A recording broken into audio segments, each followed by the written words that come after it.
그리고 나서 A에게 이렇게 이야기합니다. 당신이 이때까지 이 회사를 운영하면서 수년간 횡령을 한 금액이 무려 2억 원이 넘는 것 같아.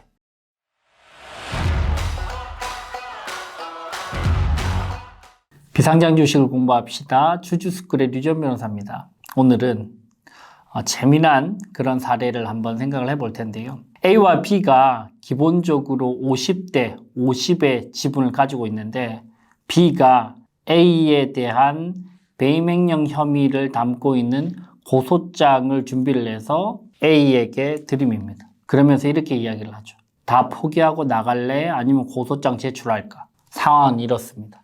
어떨까요, 여러분들? 여러분들이 만약에 A다. 여러분들이 만약에 B다. 어떨까요? 기본적으로 꽤 많은 스타트업들이 지분을 결정할 때 5대5로 결정하는 경우들도 의외로 많아요. 사실 저는 별로 추천드리고 싶지 않은 지분율이죠. 왜냐하면 스타트업 기업에서 50대 50의 주식 비율은 사실 서로 아무것도 할 수 없는 관계입니다. 그죠?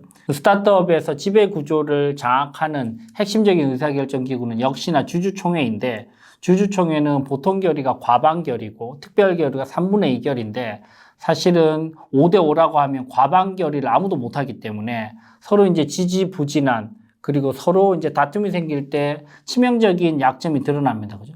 그래서 저는 한 명 키를 쥐고 있어야 된다라고 주장을 하지만 꽤 많은 경우에 있어서 5대5로 시작을 한단 말이죠. 근데 이제 회사가 어느 정도 성장을 하고 매출이 나고 영업이익이 나다 보니 이제 어느 한쪽이 딴 마음을 먹기 시작합니다. 특히 뒤늦게 합류한 B, 뒤늦게 합류를 했는데 50%나 확보를 하고 있었어요. 그래서 A가 50%를 주게 된 것이죠. 근데 이 B가 야심가예요. 점점 더 야심을 키우더니 이제 치밀하게 변호사를 선임을 해서 준비를 해서 A의 여러 가지 비행위들을 정리를 하기 시작합니다. 그리고 결정적으로 이 B의 핵심적인 강점은 한 가지는 뭐였냐면 이 B가 숫자에 굉장히 밝아요. 그래서 이 B가 회사와 관련된 여러 가지 자료들, 특히 숫자와 관련된 비용과 관련된 자료들을 꼼꼼하게 수집을 하기 시작합니다. 그리고 나서 B가 선임한 변호사에게 부탁을 해서 A에 대한 업무상 배임 횡령 혐의를 전부 다 구체적인 사실관계와 증거 자료까지 확보해서 그걸 작성한 다음에 A에 들고 가는 것이죠. 그리고 나서 A에게 이렇게 이야기합니다.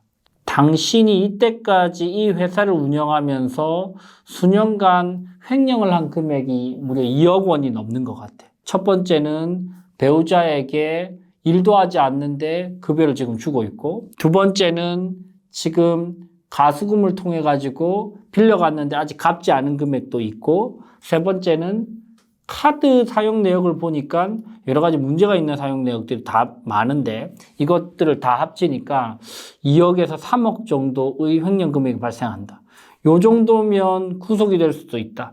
어떻게 할래? 이렇게 B가 A를 압박하는 것이죠. 이런 상황에서 과연 여러분들 어떻게 대응을 해야 될까요? 굉장히 당황스럽겠죠? 아마 멘탈이 무너질 겁니다. A 입장에서는. 자, 상황을 먼저 한번 평가를 해볼게요. A 입장에서의 활용할 수 있는 강점은 무엇이고 A 입장에서의 약점은 무엇인지를 먼저 좀 파악을 해봐야 될 것 같아요. 이 당시에 A의 강점은요, 5대5의 지분권자인데 대표이사였어요. 그게 이제 핵심적인 강점이죠. 그래서 5대5의 지분권자 중에 본인만 이제 대표이사면 사실 대표이사가 할 수 있는 권한들이 생각보다 많죠. 그죠? 주총이나 이사회에서 할 수 없는 것들은 대표이사들이 대부분 할 수 있습니다. 예를 들면 뭐 인감증명서를 발급한다거나 통장과 관련된 부분들을 본인이 관리한다거나 OTP 카드를 본인이 확보한다거나 이런 부분들은 전부 다 대표가 마음대로 할 수 있는 것이죠. 그죠? 물론 업무 이외의 용도는 안 되겠지만 기본적으로 이사회나 주총까지 가지 않는 것들에 대해서는 권한을 가지고 있다. 이게 이제 첫 번째 강점이고요. 두 번째, 이 대표이사가 A이기 때문에 여러 가지 자료 확보가 용이하죠. 그래서 A는 본인만 다 하고 있을 게 아니고 B가 주장하는 것들이 진짜 사실관계가 무엇인지를 좀 파악을 할 필요가 있고, 아울러서 B의 비위 행위들이나 B의 문제점은 없는지 샅샅이 좀 조사를 할 필요가 있습니다. 디테일하게. 세 번째는 뭐 강점이라고 할 수 없지만 우리가 활용할 수 있는 것 한 가지는 시간이죠. 그죠? 고소를 한다고 해서 바로 뭐 구속이 되거나 이러지 않습니다. 여러분들 고소를 하면 특히나 이제 경제사범 같은 경우에는 생각보다 이걸 기소시키기가 쉽지가 않아요. 수사기관에서 이 배임행위과 관련된 부분들, 이거는 그 회사에서 처리할 일이죠. 저희가 처리할 일은 아닙니다. 이런 식의 반응도 굉장히 많고요. 이거 입증해서 기소까지 시키는 것은 굉장히 어려운 일입니다. 시간도 꽤 많이 걸리죠. 2, 3개월 최소한 이상 걸리고요. 빨라봤자 더 걸릴 수도 있어요. 자료가 복잡하면. 그래서 적어도 3개월 정도의 시간은 충분히 확보하고 그 기간 동안에 기소가 돼서 막 구속이 되고 이럴 가능성은 생각보다 많지 않기 때문에 너무 서두를 필요 없이 한 2달, 3달 정도 차근차근 본인에게 유리한 강점들을 활용을 해서 어떻게 비위에 대응할 것인지에 대해서 고민해 볼 필요가 있겠죠. 반대로 이 A의 약점은요. 일단 고소 혐의가 어느 정도 약점이 될 가능성이 높겠죠. 그죠? 실제로 이제 아내분이 아무런 일을 하지 않고 급여를 받아갔는지 아니면 보통은 하나도 일을 하지 않는 경우보다는 보통 뭐 디자이너로서 업무에 기여를 한다거나 마케터로서 어느 정도 기여를 하는데 실제로 이제 그 정도 금액을 받을 정도로 기여를 했냐 이걸 다투는 경우들도 생각보다 많단 말이죠. 그래서 아마도 제 생각에 그 아내분이 1%도 기여를 하지 않고 회사에 진짜 눈꼽만큼도 오지도 않고 급여를 받지 않았다면 어떻게 논리를 구성을 해서 그 금액을 받아갔는지에 대해서 좀 디테일하게 따져볼 필요가 있고요. 두 번째는 5대5의 상황이기 때문에 주주총회나 이사회에서 사실은 본인이 할 수 있는 의사결정권은 없다는 게 사실 약점 아닌 약점입니다. 이거는 이제 A도 마찬가지, B도 마찬가지이기 때문에 누군가의 약점은 아니고 둘 다의 약점이죠. 그리고 이제 이 상황을 종합적으로 봤을 때 우리가 생각해 봐야 될 한 가지는 이 면밀하게 지금 본인의 강점들, 약점들을 분석을 해본 다음에 A는 기본적으로 이 상황에서 본격적으로 뭔가 액션을 취하기 전에 내가 진짜 원하는 게 무엇인지에 대해서 생각해 볼 필요가 있어요. 내가 이 회사를 원하는지, 즉 이 회사의 주주로서 경영권을 확보하고 대표이사로서 계속 이 회사를 유지하기를 원하는지, 아니면 나는 그냥 돈만 있으면 돼. 내가 적절하게 그냥 엑시트하고 나갈게 라고 생각을 할 건지, 아니면 난 돈도 필요 없고 회사도 필요 없고 나는 그냥 아무도 안 다치고 그냥 평화를 원해. 이런 거일 수도 있어요. 그죠? 그래서 본인이 방향을 잘 잡아야 됩니다. 뭘 원하는지, 실제로. 에 따라서 이 객관적인 상황을 면밀하게 분석한 다음에 내가 전략을 어떻게 짤 것인지가 완전히 달라질 수 있다는 것이죠. 자, 그러면 이 상황에서 그럼 몇 가지 시나리오를 한번 생각을 해보시죠. 가능한 시나리오들 어떤 것들이 있을까요?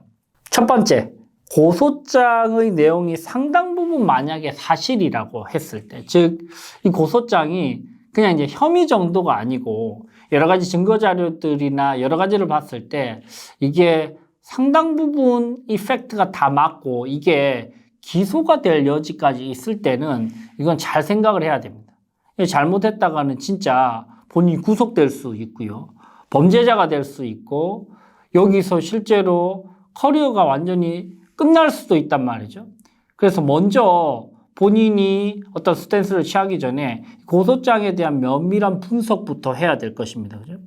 만약에 이게 상당 부분 진짜 사실이라서 기소가 될 여지가 있다면 그렇다면 사실 약자의 포지션에서 협상을 잘해야 될 겁니다.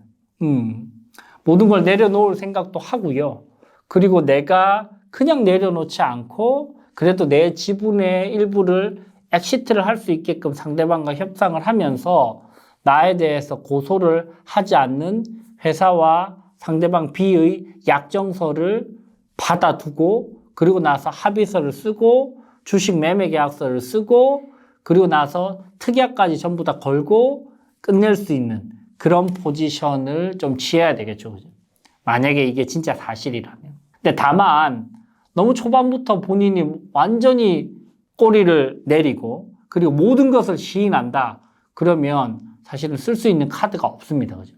그래서 고소장을 면밀히 분석했을 때 내가 불리하다고 하더라도 내가 유리할 수도 있는 정황과 또 상대방 입장에서 문제가 되는 것들, 상대방의 고소장을 쓴다든지, 그래서 상대방에 대한 부분들의 문제를 삼을 수 있는 것들을 잘 취합을 해서, 그래서 나도 어느 정도는 문제지만 너도 문제니까 이거는 같이 붙어볼 만하다. 근데 내가 일부분은 일부 포기를 할게. 이런 방식으로 협상을 전개해 나가는 것도 방법일 겁니다. 두 번째는 이런 경우도 있을 수 있어요. 내 혐의는 일부 있긴 한데 파보니까 상대방의 혐의가 더 많다. 여러 가지 아직까지 대표이사이기 때문에 본인이 가지고 있는 뭐 자료들, 카드 거래 사용 내역서, 계좌 정보 이런 것들을 전부 다 분석을 해보니까 오히려 상대방이 고소거리가 더 많아요. 그죠? 그럴 때는 사실 강수를 둘 수 있죠. 그죠? 완전히 맞불 작전을 펼칠 수도 있습니다. 그래? 그럼 내가 들어와. 내가 막아볼게. 근데 너 그러면 너가 오히려 크게 다칠걸? 하면서 본인도 이제 고소장을 작성을 해서 상대방이 내밀면서 누가 이기나 한번 해보자. 이렇게 힘겨루기를 할 수도 있어요.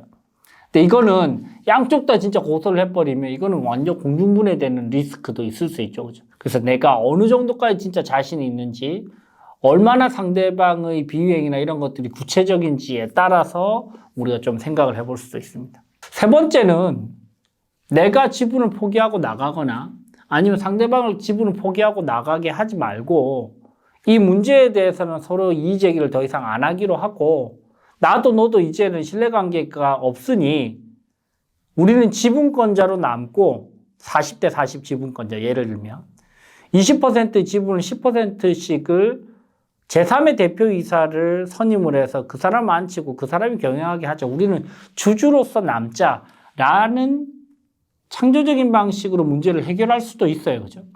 그게 뭐 꼭 20%를 주지 않아도 예를 들면 스톡 옵션을 줘도 되고 5%씩만 줘도 되고 합쳐서 5%여도 되고 뭔가 이 제3자를 투입하면서 이 무너진 신뢰관계를 회복하는 그런 방법도 있을 수 있습니다. 그죠? 그래서 여러분들께서 이 상황에서 기본적으로 나는 어떤 포지션이고 상대방은 어떤 포지션인지에 대한 객관적인 분석. 두 번째, 실제로 내가 궁극적으로 원하는 해결 방향의 모습은 무엇인지, 나는 경영권을 장악해서 회사를 장악하는 걸 원하는지, 아니면 나는 그냥 적절하게 밸류에이션 평가받고 엑시트하고 나가는 걸 원하는지, 아니면 나는 그냥 주주로서 편안하게 남고 제3자를 투입해서 평화를 원하는지, 이런 부분에 대해서도 우리가 한번 생각을 해볼 수 있겠습니다. 실제 저희가 이제 최근에도 이런 비슷한 사례들을 겪기도 했고요. 그리고 이런 경영권 분쟁과 관련돼서 5대5의 상황 또는 뭐 5대5가 아니라도 이렇게 고소장을 들이밀면서 들어오는 경우들이 있는데요. 여러분들 첫째, 당황하실 필요 없고요. 아직 고소장 제출된 거 아니고요. 둘째, 생각보다 상대방도 약점이 얼마든지 있을 수 있다는 점. 셋째, 이 정도로까지 들어와서 회사를 먹으려고 한다는 것은 회사가 기본적으로 그래도 잘 되고 있다는 거고 그 말은 나갈 때도 그냥 순순히 나가는 게 아니고 어떤 방식으로든 내 지분을 팔고 나갈 수 있다라는 점. 그리고 만약에 그렇게 상대방이 강수를 둔다고 하더라도 생각보다 그게 고소장이 진짜 기소로까지 가서 본인이 진짜 뭐 구속이 되거나 형사상 불이익을 받거나 민사상 소송이 걸리거나 이렇게 상대방의 생각대로 움직일 가능성은 생각보다 높지 않다는 점. 까지도 한번 여러분들 생각을 해보시고 조금 더 의연하게 또 전략적으로 감정적으로 말고 움직이시길 바라봅니다. 자, 오늘 여러분들과 함께 5대5의 상황에서 상대방이 고소장을 들이밀면서 딜을 요청할 때 우리가 어떻게 대응할 것인지에 대해서 살펴봤습니다. 지금까지 주주스쿨의 류지연 변호사였습니다. 감사합니다. 스타트업과 비상장 주식을 공부하는 최선의 솔루션 류지연의 주주스쿨.